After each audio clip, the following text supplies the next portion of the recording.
Hello folks, I've just got this massive Aberdeen Angus bull into the crush. His neck is so big, I've had to open out the head gate to give him a little bit more room. We seen this big chap about 3 months ago. He's still quite lame on his back right foot, so let's see if we can finally sort him once and for all today. I almost forgot to do something really important. And when I said something important, I did mean washing the hoof, rather than accidentally washing the camera lens. This part of the video will test your eyesight, but hopefully it will satisfy your hunger for hoof trimming videos. So as I was saying there, we seen this huge big bull just over 3 months ago. So he was pretty lame. This was his foot that was bothering him the last time. But as you can see, his hooves are in pretty good shape. They were balanced nicely the last time. We do this bull sort of once, twice a year. Probably closer to twice a year, but with this little relapse and lameness, it's probably going to be 3 times this year. So, probably a lot of you, as Tom calls you, hoof heads, has probably spotted, possibly already, what's causing this chap to be lame. Put in the comments below if you can see it right now.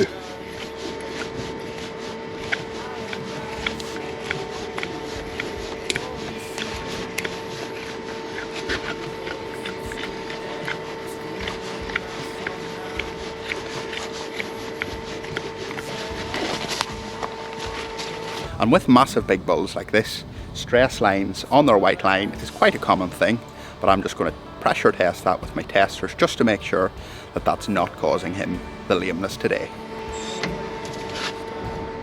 That's all pretty sound.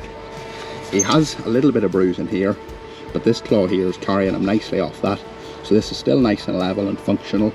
But if you spotted it earlier, this guy has a huge big growth in here, and it's riddled and infected with dermatitis.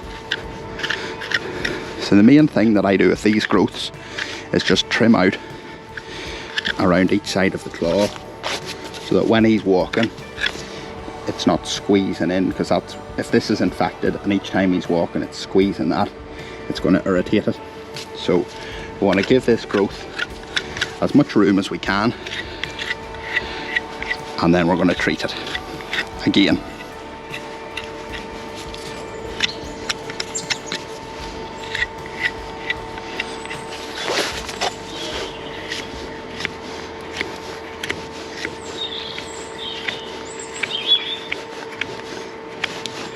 Stabilising these toes. I think this one here is pretty good already, since it's only about 3 months, just over 3 months from we seen him, so his hooves are in good shape. It's just this growth.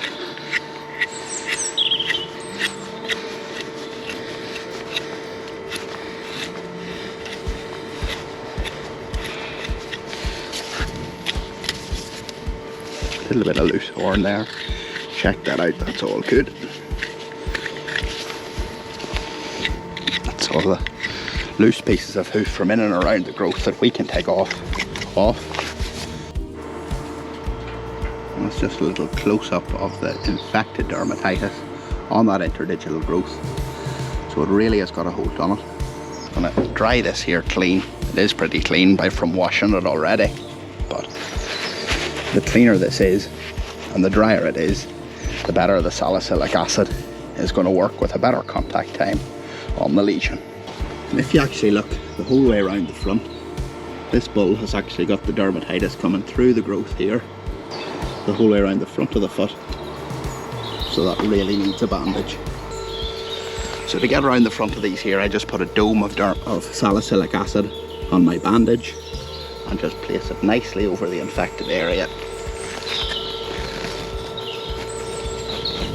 Bring it round the foot like that, and then we get Brian to fill us up in there with lots of salicylic acid. Perfect. So that interdigital growth is completely surrounded by salicylic acid.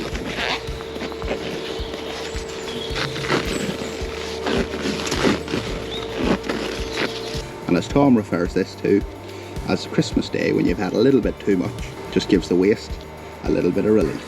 The last time I seen this chap, I did maybe put the bandage on a little bit loose. So today I've fitted that bandage a little bit more snug, left this little tail so it's a little bit safer. The farmer can get that with a stick or something, pull it, and everyone will live happily ever after. Let's get this big chap out of the crush and see how he's going.